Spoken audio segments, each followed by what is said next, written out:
Early October, 1888. The chokecherry brush in Pine Hollow Basin had begun to shed its leaves when Thaddeus Mercer made his first climb up the east slope. He was not carrying an axe, not stone tools, not cabin timber. He carried 2 rolls of raw wool, still greasy with lanolin. Behind him, a mule-hauled dry pinyon pine and juniper, cut in summer and stacked for hard cold. Evelyn Mercer, his 10-year-old daughter, followed with a coil of hemp rope. Ranger, their hound, stopped at the black cave mouth. No one below understood. Not yet. The reason behind Thaddeus Mercer's strange decision traced back to the winter before.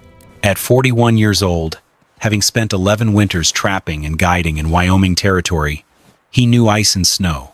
He also knew most frontier families accepted cold cabins as a given. Every winter looked much the same. More chinking, more firewood, beds pushed closer to the stove, men waking before dawn to feed another log into the fire. For years, Thaddeus had done exactly the same with the cabin he had raised with his own hands. The structure itself was not poorly built. But then came the long stretch of cold the winter before. The chinking shrank. Wind slipped through the walls. Moisture gathered on the inner surface of the logs and ran down onto the dirt floor. In January, Clara Mercer began coughing. Then came the fever. Thaddeus burned more wood. He hung blankets against the walls and pulled the bed closer to the stove. Yet the hotter the cabin became, the more moisture clung to the cold timber. By late February, Clara no longer had the strength to sit upright. After she was gone, 3 tin cups remained on the shelf. Only 2 were used. Each morning, before Evelyn woke, he quietly turned the handle of Clara's cup toward the wall, so his daughter would not reach for it by mistake.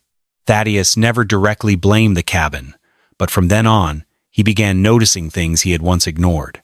Powder snow creeping beneath a door, floors pulling heat from boots and bedding, chimneys carrying hard-earned warmth into the sky. He remembered the smell of damp wood. He remembered feeding the fire through the night and still seeing Evelyn's breath hanging in the air at dawn. Winter had taken one member of the family. He had no intention of giving it another chance. He was not searching for a strange idea. He was simply no longer willing to repeat a system that had already failed his family.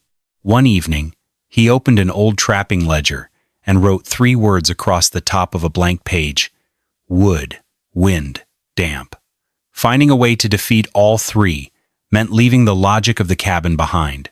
The answer did not come from a builder. It came from a memory. The cave first entered Thaddeus Mercer's mind in the spring of 1888. He had been checking trap lines high above Pine Hollow Basin when a late snowstorm rolled across the ridges. Visibility disappeared. Wind drove sharp crystals of snow through the timber. Thaddeus and Ranger took shelter inside a shallow rock recess and waited. More than 3 hours passed. Outside, a thin layer of ice formed across the water in his tin cup. Inside the cave, the air felt cold, but it barely seemed to change. At the time, he thought little about it. After Clara died, the memory returned. In late August, he carried a small spirit thermometer up the slope and placed it deep inside the cave. That afternoon, the basin below sat at 71 degrees Fahrenheit. The back of the cave measured 46. Before sunrise the next morning, he returned. Outside, the temperature had fallen to 34 degrees. Inside, the thermometer still hovered near 46. The cave was not creating heat. It was simply refusing to change as quickly as the world outside. Sandstone and granite surrounded it on 3 sides and overhead. Tons of rock rested against the hillside, balanced with temperatures buried deep beneath the surface. Thaddeus had never heard the term thermal mass. He did not need to. What he saw was a place where winter would arrive more slowly. He stepped to the deepest wall and pressed a hand against the stone. The cold there was different from the wind outside. It was not sharp, not aggressive. It simply waited. By the end of September, Thaddeus Mercer had made his decision. The cabin would not be abandoned. It would still serve its purpose. Large meals would be cooked there. Tools would be stored there. furs would still be cleaned and prepared beneath its roof. Anything that needed daylight would remain in the cabin.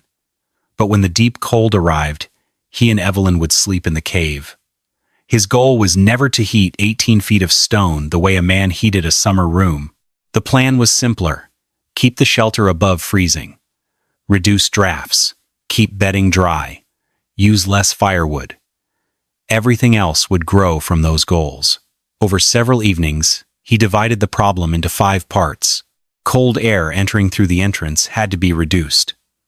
Still, air had to be trapped with wool. Heat needed to be placed deep inside so the surrounding stone could absorb it. Beds, bodies, and firewood had to be separated from the cold ground. Fuel had to stay dry from the first snowfall until spring. The solution was not a single invention. It was a collection of small decisions working together. One afternoon, while sorting supplies, Evelyn looked toward the cave and asked if they were planning to live there like animals. Thaddeus considered the question for a moment. Then he told her they were simply letting the hillside do part of the work that the cabin could not. The answer seemed enough. She returned to sorting pieces of raw wool into separate piles. Thaddeus had specifically gathered unwashed fleeces still heavy with lanolin. Years working the snowbound trap lines had taught him a harsh survival rule. Wet cotton was a death sentence, but raw wool shed water and held its warmth even when soaked. He had seen sheep survive blizzards that froze cattle standing. To him, those greasy mats of wool weren't just bedding, they were a wall against the wind. Some panels could still be stitched into hanging curtains. Others needed patching. A few were too frayed and would become stuffing. The plan existed nowhere on paper. There were no drawings, no measurements pinned to a wall. It lived only in the order of the loads carried up the slope. Late that evening, Evelyn uncovered a red-striped blanket Clara had woven years earlier. For several seconds, she held it quietly. Thaddeus looked at the blanket, then at the pile of wool waiting to become curtains. He never reached for the scissors. Instead, he folded the blanket carefully and set it aside. That piece would not become part of the shelter. It would become part of Evelyn's bed. The first person to notice the steady stream of supplies moving up the slope was Silas Boone, the nearest rancher in Pine Hollow Basin. Silas was a practical man. He did not laugh when he saw Thaddeus hauling wool, firewood, and lumber toward the cave. He simply asked a question. Was the cave going to be used for storing firewood, or perhaps as a meat cache for winter? Thaddeus shook his head. He told him he planned to sleep there when the deep cold arrived. Silas looked toward Evelyn. Then he looked back at the dark opening in the hillside. He pointed out 2 problems immediately. Stone could hold moisture, and a badly placed stovepipe could kill a family long before the cold ever had the chance. Thaddeus agreed. He did not argue. A few days later, near the hitching rails outside the trading post, Silas mentioned the conversation. Among those listening was Caleb Rourke, a freight hauler known throughout the region. Caleb was not a fool. He understood weather. He understood camps. He understood what happened when winter punished careless decisions. That was exactly why people listened when he spoke. A cave is where a man waits out a storm, Caleb said. It isn't where he raises a child through an entire winter. A few men chuckled. No one talked about stopping Thaddeus. No one called him reckless.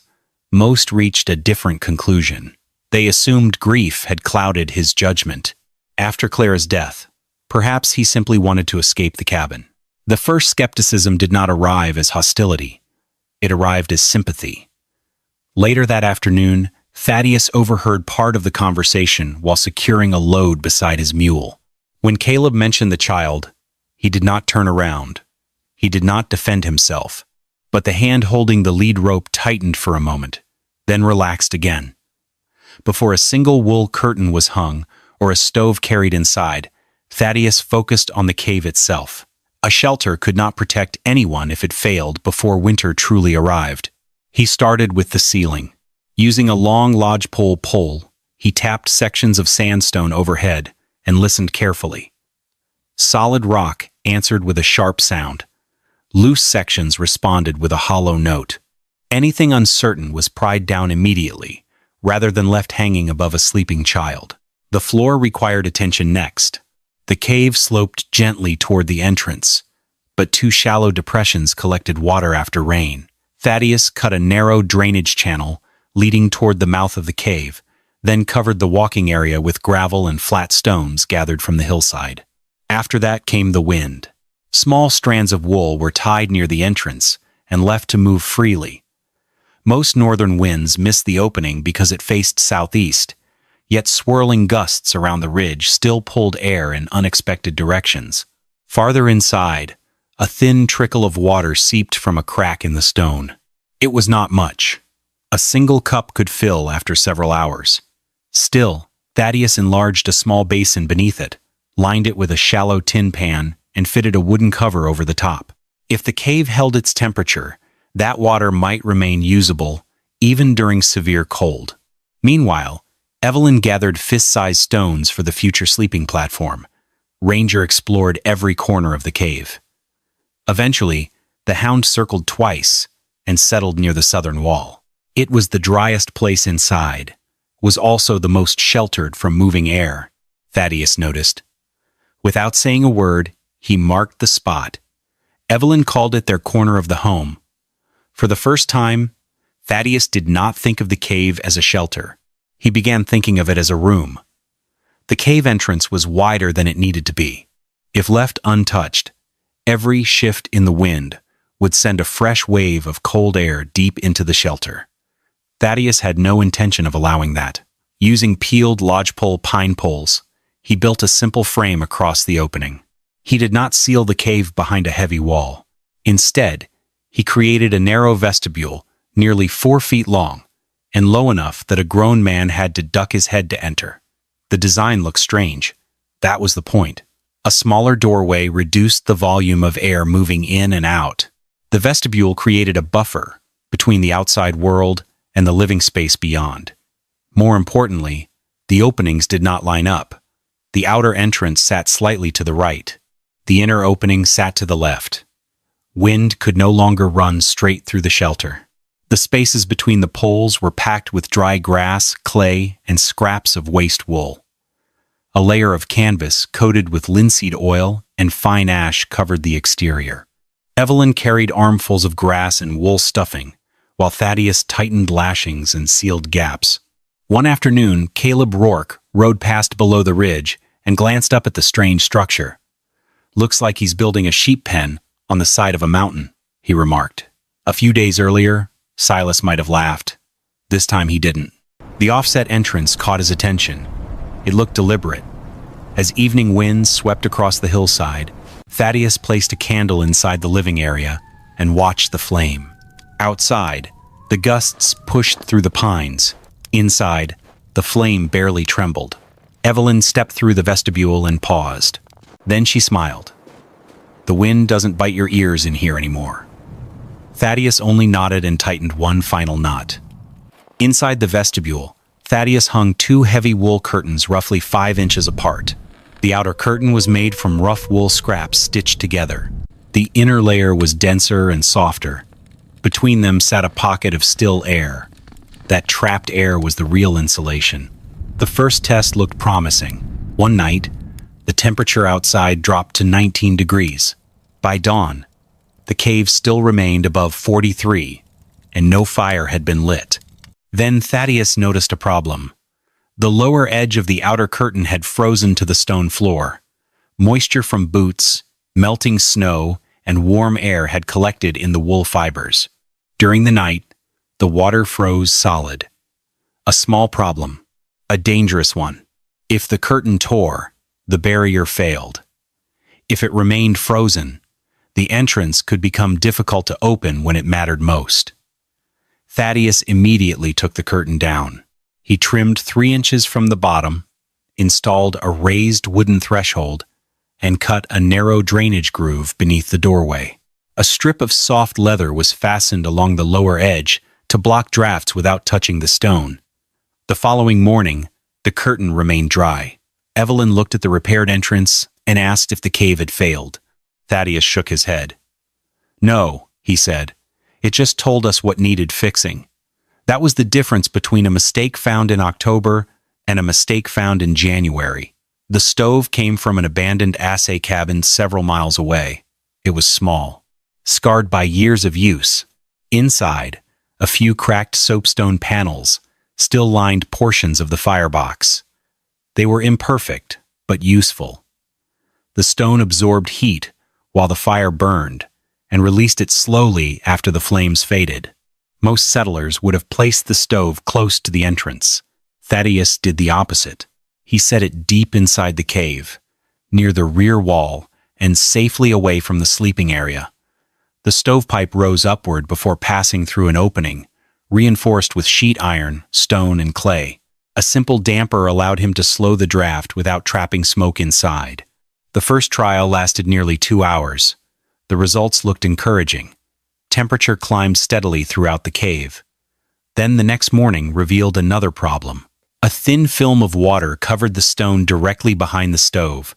Cold rock, warm air, hidden moisture. The combination had created condensation.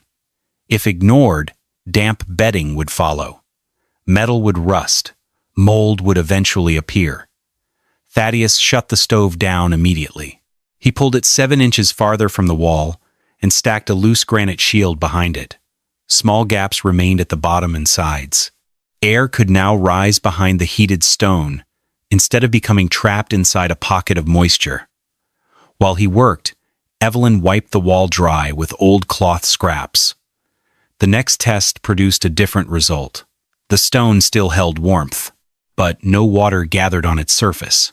As Thaddeus studied the dry wall, he remembered the wet logs inside the cabin the winter Clara died.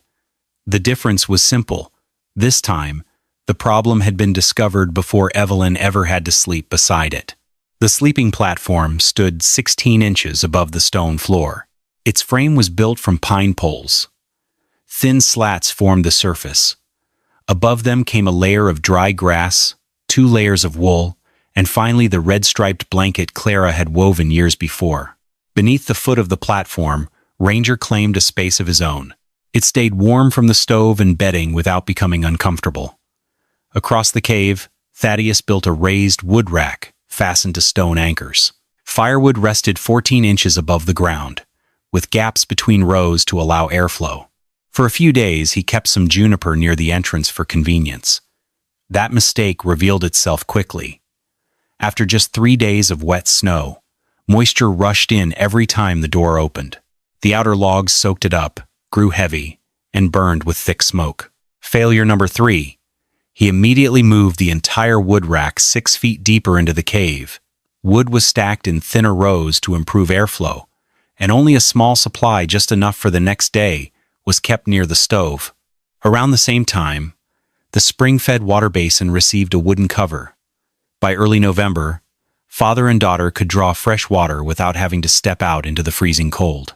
The cave was no longer just a hole in the hillside with a stove shoved inside.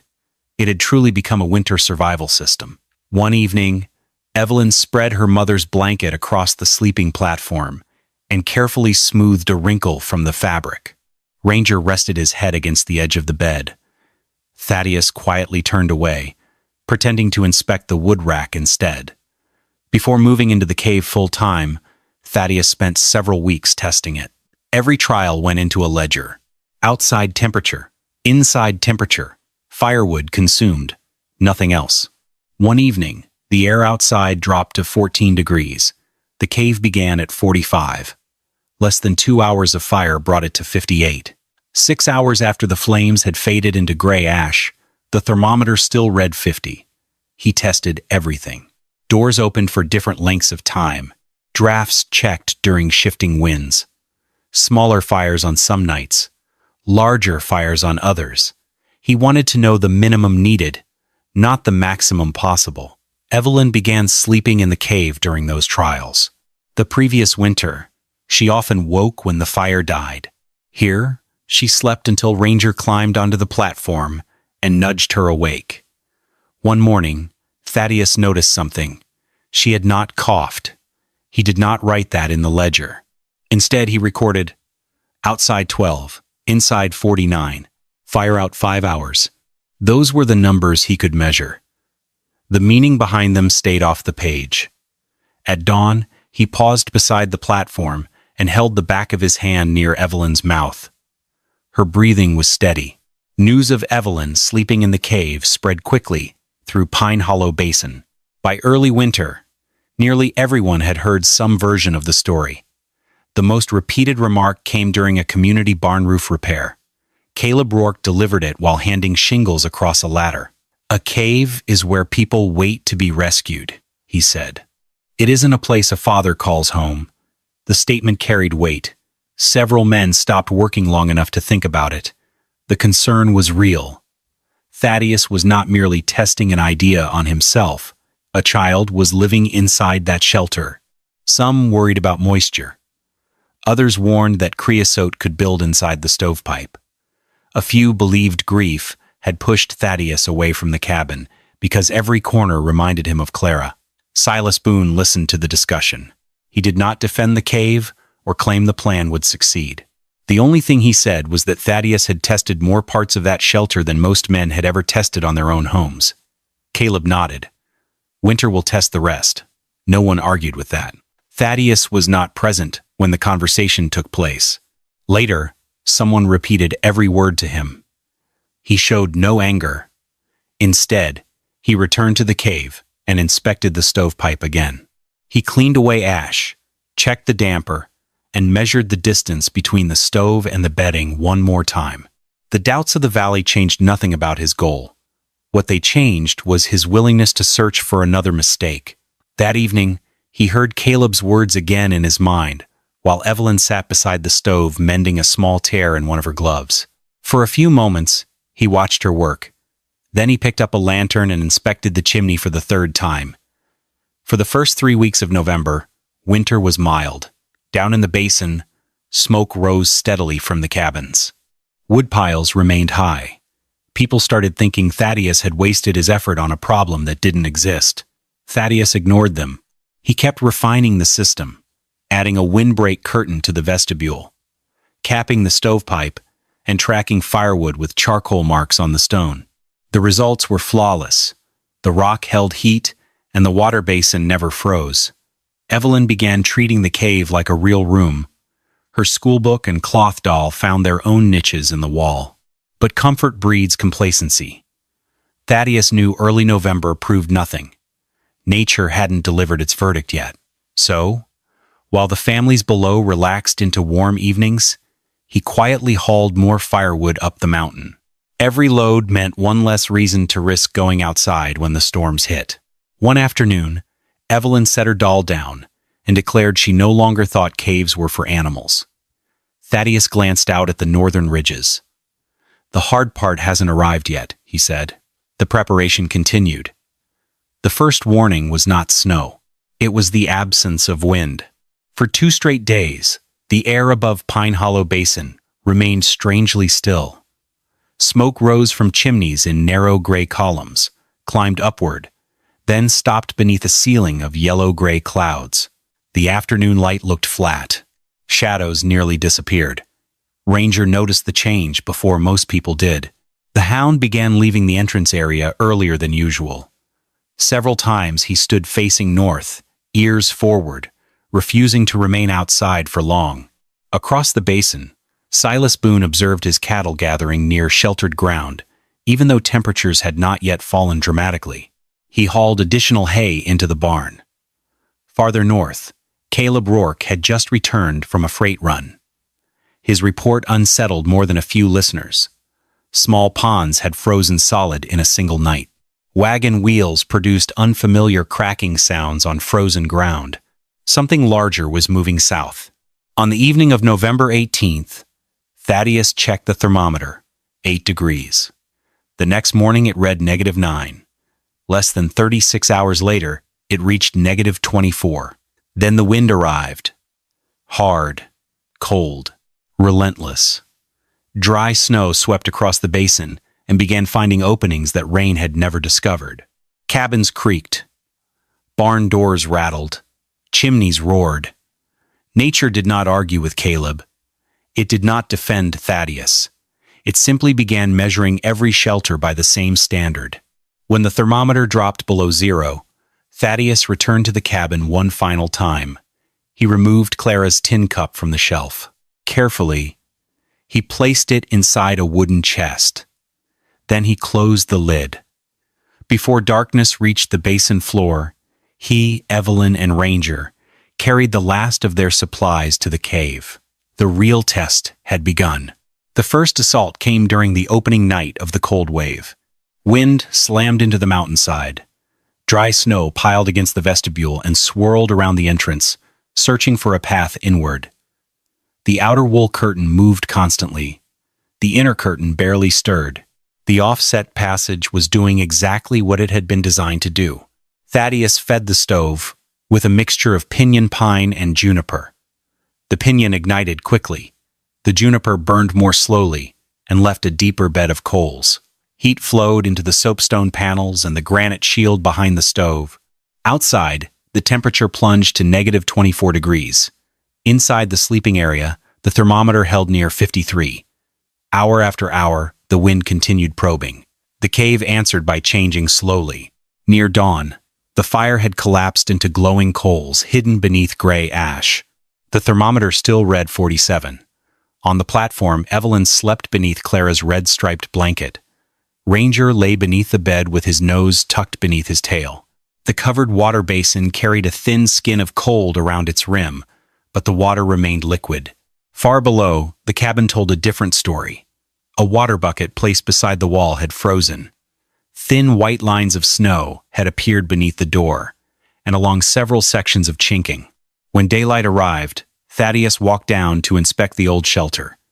The evidence was impossible to miss. Cold had entered, moisture had entered. He gathered the remaining sacks of dry food and carried them up the slope. The first day did not prove the cave would survive an entire winter. It proved something smaller. Moving Evelyn before the cold arrived had not been too early. It had been just early enough. Later, when Thaddeus returned, he found the cave quiet. Evelyn was still asleep. Ranger had placed one paw on the edge of the platform. Neither stirred as he entered. Without a word, he opened the stove door and laid a single piece of juniper onto the waiting coals. The cold spell did not end after a few days. It stayed, week after week. For more than 3 weeks, temperatures rarely climbed above zero. Every fresh burst of wind drove powder snow deeper into the weaknesses of ordinary cabins. Families who had felt comfortable in early November began burning through firewood far faster than expected. Wood stacks stored against exterior walls absorbed moisture from drifting snow. The logs still burned, but not well. They smoked heavily. They produced less heat. More wood disappeared into the stove simply to maintain the same temperature. Chimneys accumulated creosote. One cabin on the southern edge of the basin suffered a chimney fire. The family smothered it with snow before the roof ignited, but the damaged stovepipe remained in service for the rest of the winter. At Silas Boone's place, frost began forming around the ends of the northern wall logs. The cold penetrated deeper than usual. He moved his children closer to the stove and started rationing firewood by the day rather than by the week. Caleb Rourke still possessed a larger wood supply than most settlers. Even so, winter found its opening. A powerful gust twisted one of his barn doors. Snow drifted into the outer portion of the wood stack. His preparations had not been poor. The season was simply operating beyond ordinary expectations. Down in the basin, wood piles shrank rapidly. People stopped checking thermometers and started staring at calendars, desperately wondering how long winter would last. The only exception sat high above them on the mountainside. Inside the cave, Thaddeus continued following the same routine. Thanks to the stone's retained heat, a single armload of wood lasted 4 to 6 hours. The charcoal marks on the wall climbed upward steadily, but far more slowly than Thaddeus had predicted. One evening, Silas Boone stared at his dwindling wood stack, then at his children shivering beneath heavy blankets near the stove. For the first time, his thoughts drifted back to October, to the loads of dry wood, to the wool, to the quiet man carrying both up a mountainside while everyone else prepared for a normal winter. By late December, another storm descended upon Pine Hollow Basin. This one was worse. For 5 straight days, The roads between homesteads nearly vanished. Wind stripped snow from open ground and hurled it against ridges, fences, and buildings until drifts stood like frozen walls. On the second day, the temperature fell to roughly -33 degrees. The nights dropped even lower. Thaddeus, Evelyn, and Ranger remained inside the cave. Meals were cooked on the stove. Water came from the covered basin. Dry firewood waited on the racks deep within the shelter. The system continued working. Then, on the morning of the third day, Ranger behaved differently. Instead of resting beneath the platform, the hound walked into the vestibule. He returned. Then he scratched lightly at the wall near the stovepipe. Thaddeus looked toward the stove. Something felt wrong. The fire was burning lazily. The draft had weakened. Outside, snowdrifts had piled higher and higher around the air intake and chimney area. The shelter was slowly losing its ability to breathe. He reacted immediately. A rope went around his waist. The other end went to Evelyn. He instructed her to stay inside and hold fast. Then he crawled through the vestibule and into the white storm. The wind hit like a solid thing. Visibility vanished. Even a few feet from the entrance felt dangerous, working by touch as much as sight. Thaddeus used a short shovel to clear a fresh air channel on the sheltered side of the drift. He positioned an angled board to slow new accumulation and inspected the stovepipe cap for ice and packed snow. Every movement took effort. Every second outside stole heat. At last, he turned back toward the cave. When he emerged through the vestibule, frost coated his beard and eyebrows. Ice crystals clung to his coat sleeves. Evelyn did not cry. She immediately removed his gloves and placed them beside the stove. Then she checked Ranger. Within minutes, the fire began drawing properly again. The flames sharpened. The draft returned. The danger passed. For the moment, the lesson was clear. The cave had protected them well. The wool, stone, and stove all worked as intended. But none of those things could protect a family by themselves. A shelter, like a living creature, needed air. And every system eventually found a new way to fail. Resilience came from noticing the problem before the problem became fatal. While Thaddeus fought the storm outside, Evelyn had wrapped the safety rope around her wrist instead of simply holding it in her hands. When he finally returned, deep red marks remained on her skin. She had never let go. On the fourth day of the storm, the wind eased for a few precious hours. Silas Boone decided it was time to see the cave for himself. The climb was difficult. Snow reached nearly chest height in places, and the thermometer hanging inside a wooden box outside the cave showed -31 degrees. At the entrance, Silas lowered his head and stepped through the narrow doorway. One curtain brushed his shoulder, then another. The change was immediate, not dramatic, just unmistakable. The first thing that caught his attention was not the stove. Evelyn sat cross-legged on the platform reading a book. Her gloves were nowhere in sight. Ranger slept beside her feet. The air carried no trace of white breath. Only then did Silas look toward the stove. The fire had burned down to gray ash hours earlier. According to Thaddeus, no wood had been added for nearly 6 hours. Yet the thermometer hanging near the sleeping platform still read 54 degrees. Silas rose and began inspecting the shelter the same way he would inspect a barn, a fence line, or a stock pen. His hand settled on the granite behind the stove. Warm. The wood rack stood farther back in the cave. Every piece remained dry. The covered water basin still held liquid water. The lower edge of the curtain hung freely. No ice, no frozen fabric. The wall behind the stove remained dry as well. Months earlier, people had predicted moisture, smoke problems, frozen curtains, damp firewood, and poor ventilation. Silas could not find any of them. He never offered praise. That was not his nature. Instead, he asked a question. How much wood? Thaddeus pointed toward the charcoal marks covering one section of stone, and then handed him the ledger. Silas studied both. The numbers required no explanation. Nearly an hour passed before Silas stood to leave.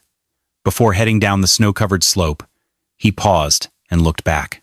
The low, half-buried vestibule looked crude, but he now understood the exact effort hidden beneath it. His eyes drifted back to Evelyn, lingering on the red-striped blanket. He remembered Clara. For a moment, neither man spoke. Then Silas asked the only question that still mattered. "Does she wake up cold?" Thaddeus glanced at his daughter. A page turned. Ranger shifted in his sleep. "No," Silas nodded once. When he started back down to the basin, he carried more than just proof. He carried a changed mind. When the storm finally loosened its grip on Pine Hollow Basin, Silas Boone began comparing numbers. The comparison took place over weeks rather than days. Ledger entries, wood piles, temperature readings, simple things. From early November through the end of January, Thaddeus Mercer had burned less than a single cord of mixed pinyon and juniper. Silas had used nearly 2.5. Several larger households had gone through more than 3 cords while keeping fires active almost around the clock.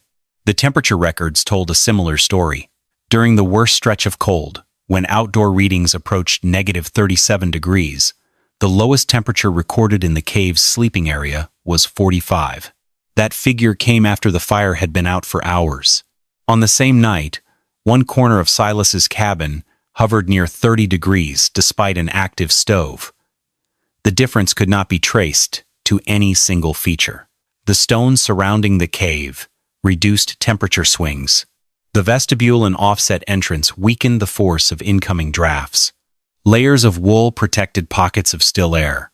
The raised platform separated bedding from the cold floor. Proper wood storage kept fuel dry. Heat placed deep inside the shelter slowly moved into the surrounding rock. Just as important, small problems had been discovered and corrected before winter could enlarge them. One afternoon at the trading post, Caleb Rourke listened to men discussing the numbers. No one exaggerated. No one had to. After a long pause, Caleb remarked that a good cave still required the right hillside. Silas didn't miss a beat. A good cabin also requires the right design. A few men nodded. The conversation moved on. There were no apologies, and none were expected. What mattered was that the debate had shifted. Months ago, they questioned if the cave would work. Now, they analyzed why it worked. Nature had delivered its verdict, proven in every woodpile, every ledger page, and every temperature reading. One evening, as snow fell quietly outside, Evelyn asked if they could stay in the cave until the basin finally thawed. Thaddeus looked at the stone walls. The storms hadn't beaten it, the cold hadn't beaten it. They had simply borrowed the mountain's strength. "We'll stay," he said, "until the mountain doesn't need to protect us anymore." Evelyn returned to her book. Ranger slept beneath the platform. Near the stove, another charcoal mark went up on the wall, and the ledger received one more entry. Spring arrived late in Pine Hollow Basin. Snow lingered in shaded draws long after the lower ground had begun to thaw. Travel gradually became easier, and with that change came something else. People started building differently. Silas Boone moved first. The lesson he carried away from the cave did not become a speech or a public declaration. It appeared instead in lumber, nails, and long afternoons of work. His entire wood supply was lifted onto a platform 12 inches above the ground. Along the northern wall of his cabin, a second interior wall appeared, separated from the first by a narrow air gap. Before winter returned, a small vestibule stood outside his front door, forcing cold air to change direction before reaching the living space. Other families made smaller adjustments. One household hung wool blankets along the windward wall. Another relocated its stove closer to a masonry structure that could store heat longer than air alone. Across the basin, little details began spreading from one property to another. Nobody called them cave ideas. They simply worked. Caleb Rourke never revisited the remark he had made the previous winter. The phrase about caves being places where people waited to be rescued disappeared on its own. By late summer, however, merchants noticed something unusual. Caleb purchased more wool batting than normal, more sheet metal, more lime mortar. Over the following weeks, he rechinked his cabin, added a secondary interior door, and rebuilt the cover protecting his firewood supply. The work spoke clearly enough. No public apology followed. None was necessary. When October returned to Pine Hollow, cabins throughout the basin contained features that had once existed only on a rocky hillside above town. Air gaps, vestibules, raised wood storage, improved weather sealing. Knowledge had spread the way. Practical knowledge often spreads on the frontier, quietly, through results, not reputation. As for Thaddeus Mercer, he showed little interest in being proven right. Autumn found him back at the cave with Evelyn. Canvas worn thin by winter winds was replaced. Lashings were inspected one by one. The stovepipe was cleaned. The drainage channel was cleared of debris. Preparation began again because winter did not care what had happened the year before. One afternoon, Silas rode up carrying a roll of wool batting beneath his arm. When he reached the entrance, he handed it over. "I bought enough this time," he said. "That was all." Thaddeus accepted the roll, considered it for a moment, then separated it into 2 equal bundles. One of them went back to Silas. The rancher looked at the returned half and smiled faintly. Neither man discussed the reason. They both understood it. For many winters after, Thaddeus continued using and gently refining the cave. He never wrote a book or filed a patent. He left behind only a weathered ledger, charcoal marks on stone, and a simple truth. A brutal winter doesn't care about titles or opinions. It yields only to stone, wool, dry wood, and careful attention. Above all, Evelyn remained safe and healthy. That result ended any argument. For Thaddeus, when remembering the brutal winter of 1888, his deepest memory wasn't the storms. It was a spring morning that followed. Sunlight reached the entrance. Evelyn carried their 2 tin cups outside, setting them on a flat rock to warm in the sun. The 3rd cup still rested inside the chest.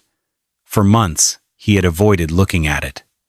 But that morning, when he opened the lid, he no longer felt the need to turn away. The loss hadn't disappeared, but the guilt was finally gone. Behind him, Evelyn laughed at something Ranger was doing in the melting snow. The sound drifted through the cave. Outside, water trickled down the mountainside. The mountain had done its part, and the child he had carried into that shelter was still there to greet the spring.